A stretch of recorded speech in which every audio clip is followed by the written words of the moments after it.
Did I scare you guys? Yeah, I know it wasn't Exos videos. We've been focusing a little bit on League of Legends.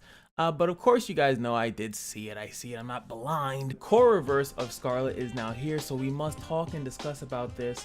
Are we asleep or are we wide awake? You guys let me know. YFOs in the comment section below. MFO will come after the intro. But without further ado, skid and rank you think you do. Let's get into it.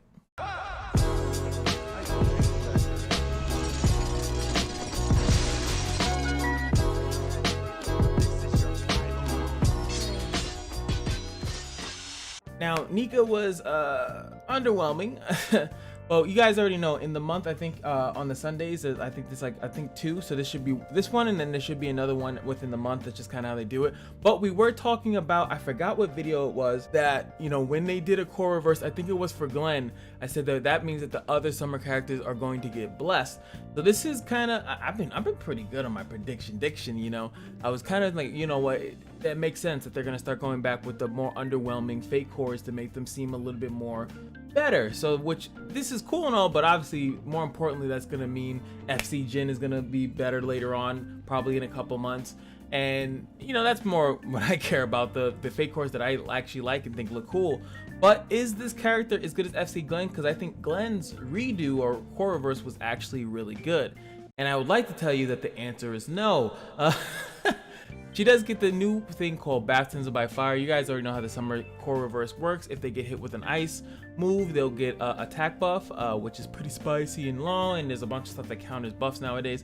But this is a mark that she is now going to get. Now increase the attack by 10% for each living front row ally heroes, except the caster every round.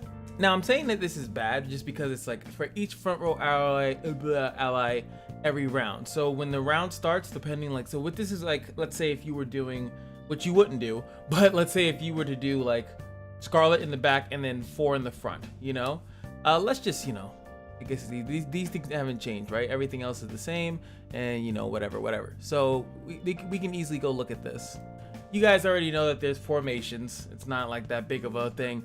So if the emphasized front row, she would actually get a 40% boost as soon as the match starts, assuming that's how it works. We actually don't know until we try her out, which most of us have her. I think a lot of us summoned for her. If they didn't summon for Scarlet, they definitely summoned for Bernadette. And if Bernadette gets a core reverse, the world might end. Just because, like I said, she's since she with the unleashed potential, she's really strong with the unleashed potential, because she can technically do her S1 twice, which is kind of ridiculous. But Scarlet is I think chaos character. Where is she? Yeah, she's the same thing.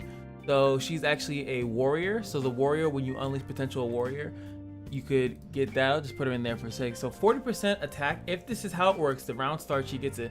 Now the things that are still bad about this is that she's a relatively slow character. She's not going to go first, so she has to survive long enough. But then you have demonic units like the home girl Shell that could actually expedite her turn and then give her the loveliness and let her do her S1. Like I said, she can essentially do it twice if you have her unleashed potential, which is really strong. You could also do, you know, depending on the mana situation, if you have 8 mana, you could do S1 into S2. That's an option for you. Also, depending on the mana, you'll be getting even more attack based on mana utilization. And obviously, if you invested, you'd have been mana utilization level 3 and all that good stuff. So could the character be good? It's just, I mean, yes, but you know, that's the story of, I don't know, every single character ever. There's always that thing where if you invest strongly enough into them that they'll actually become gods. But as you can see here, as we said, it just gets better. Run 1 turn reset if you have under 3 mana. So if you do the S2, you could do it again. You need 6 mana to do that. So I guess the opportunity cost at that moment would be, do you S3 and then auto, S2 and then auto, or do you have it like depending on, I guess, your mana?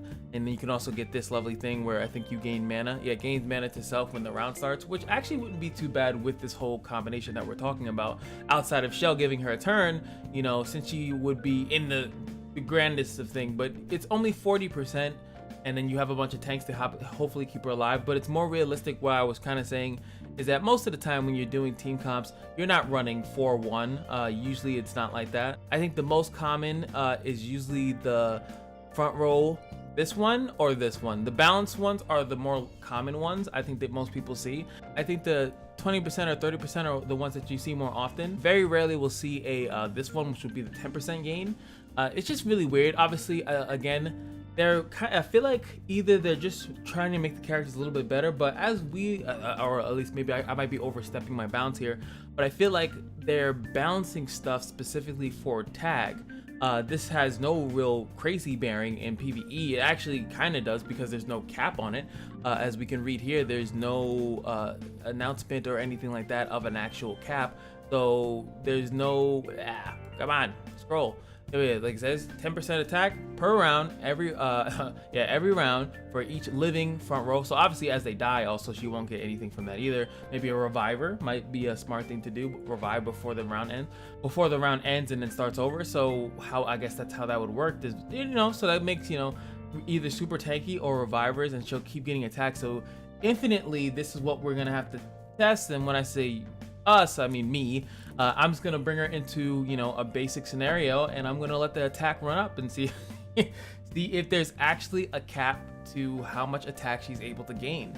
And in certain circumstances, if you could have her survive, which the stall meta is a thing, it's still a very prominent thing. So if you can keep her alive for a decent amount of time, but right before the Chidori lightning, sorry, not Chidori, Kirin lightning starts coming in, maybe one of these things is an absolute kill shot. I don't know, like it seems like it would take too long. I don't know. That's what would take so long, is for it to actually become effective, or is this just right with with Talia and Tantalo, FC Mahar, Bathory, like all these things that are slowing the game down as far as actually killing units? Is this a thing that she can stay alive long enough? Like, let's be honest here, she doesn't need 100% attack boost. She probably need, once that first 40% or hits or 30% hits, I feel like she'll probably be in a good spot from that on. And I think, if I'm not mistaken, she is wasted red. Hold on, let me use my cheat sheet. Yes, she is wasted red. So hey, wait, hold on. So I'm bribing the devs. Meanwhile, every time these, I feel like Dreadnought gets some of these getting some of these patches in his favor. So he's wasted red, which is if you have that, this is Garf's region, if you have that boosted up, that means you're really, really strong. And I think that if you do have it and you're combining this with someone like Garf, actually this is, if I'm looking even deeper into it now that I know her signature force, that's super strong if you have a good Garf, because Garf's gonna give HP and defense when they come into the battle. That means you can even run a tankier comp like that. And we've already seen, and if you're not seeing, just go check out Dreadnought. If his Rudley if his Rudley S3s, yeah, survivability increases by tenfold.